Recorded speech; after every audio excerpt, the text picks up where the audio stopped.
Did Jesus save the Israelites? We're going to talk about that and other things on Wake Up to the Bible. I'm Daniel Kaplan. I'm here with my father, Dr. Kaplan, and together we're going through the books of the Bible, Genesis through Deuteronomy, over the course of this year. Today we're reading Exodus 14, 15 through 25. I'll be reading from the Robert Alter translation, and then we will discuss what we have read. And the Lord said to Moses, "Why do you cry out to me? Speak to the Israelites that they journey onward. As for you, raise your staff and stretch out your hand over the sea and split it apart, that the Israelites may come into the midst of the sea on dry land. As for me, look, I am about to toughen the heart of the Egyptians, that they come after them, and I shall gain glory through Pharaoh and through all his force, through his chariots and through his riders. And the Egyptians shall know that I am the Lord when I gain glory through Pharaoh, through his chariots and through his riders." And the messenger of God that was going before the camp of Israel moved and went behind them. And the pillar of cloud moved from before them and stood behind them. And it came between the camp of Egypt and the camp of Israel, and there was the cloud in the dark, and it lit up the night, and they did not draw near each other all night. And Moses stretched out his hand over the sea, and the Lord led the sea with a mighty east wind all night, and he made the sea dry ground, and the waters were split apart. And the Israelites came into the sea on dry land, the waters a wall to them on their right and on their left. And the Egyptians pursued and came after them, all Pharaoh's horses, his chariots, and his riders into the sea. And it happened in the morning watch that the Lord looked out over the camp of Egypt in a pillar of fire and cloud, and he panicked the camp of Egypt.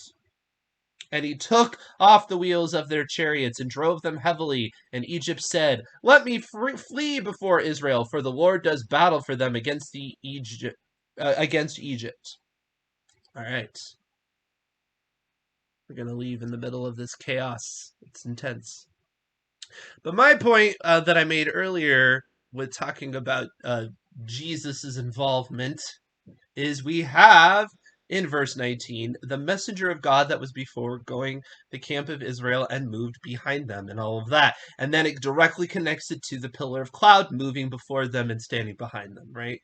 So this physical manifestation of God, which is represented by a cloud, is connected to this messenger of God, which we've already established before is the pre-incarnate Jesus Christ. So that is why most of your English translations capitalize angel. They put angel with a capital A. Right. The uncreated angel. Right.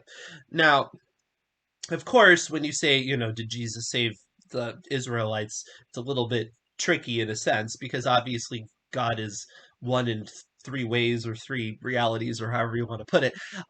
So there's no separating, right? There's always involvement. However, the important thing is, yes, the person of Jesus Christ in the narrative is involved in this situation.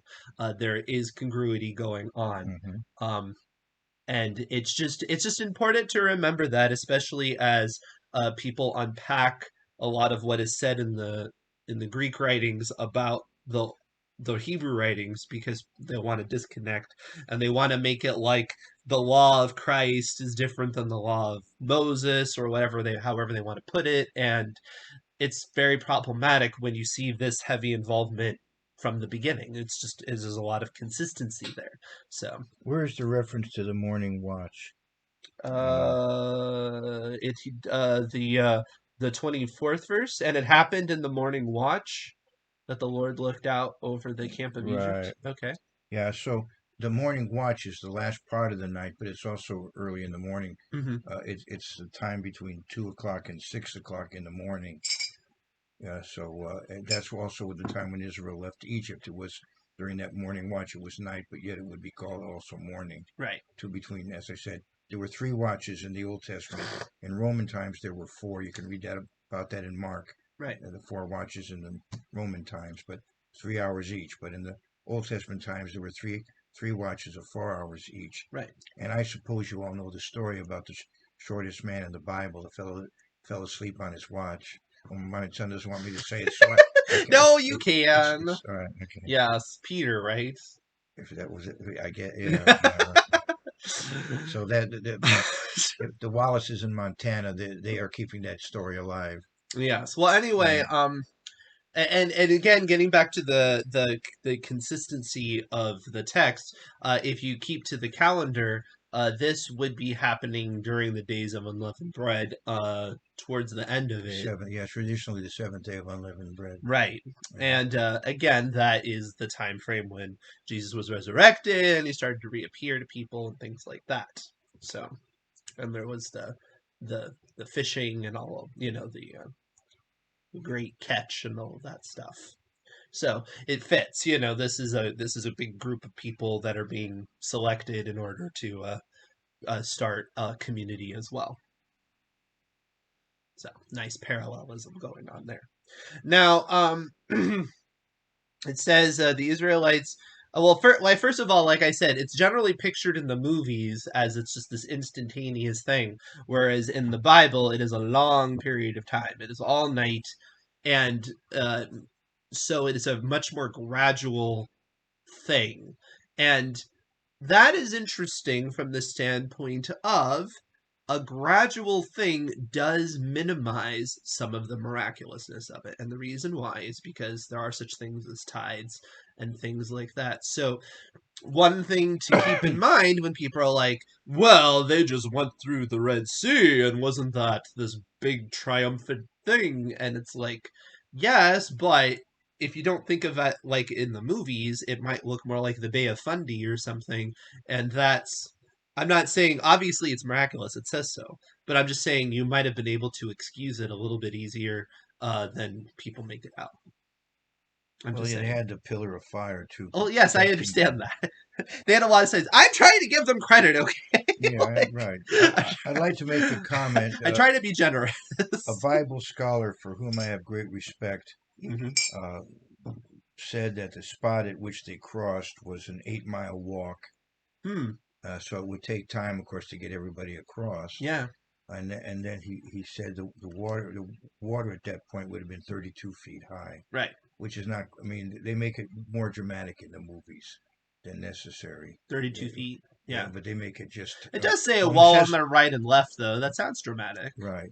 Well, no, it is dramatic, but I'm just saying. I think the Hollywood tends to make Like it even. Prince of Egypt, it literally makes it look like the water's like sucked in. So it's All right. like it's Oh, like somebody peeling back a page right. Yeah. because it's. But I mean, that's very unnatural. So I don't know.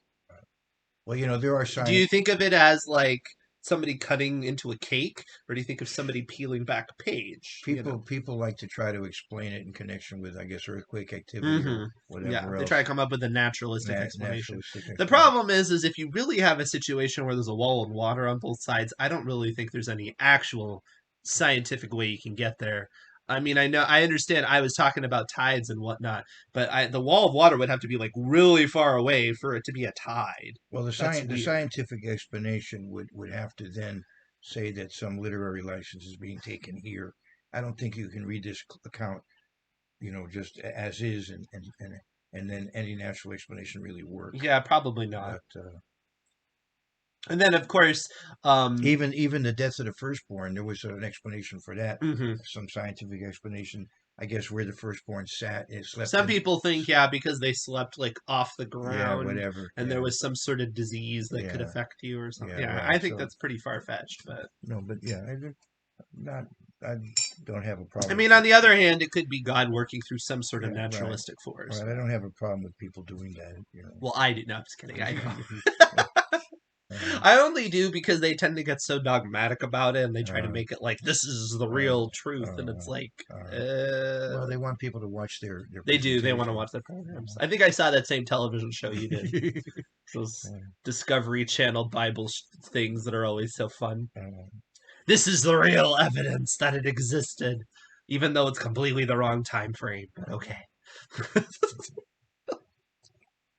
And you have to like read into it. It's like tea leaves or well, something. didn't extraterrestrials build the Great Pyramid? Or yeah, I Exactly, know. right? It's true. I-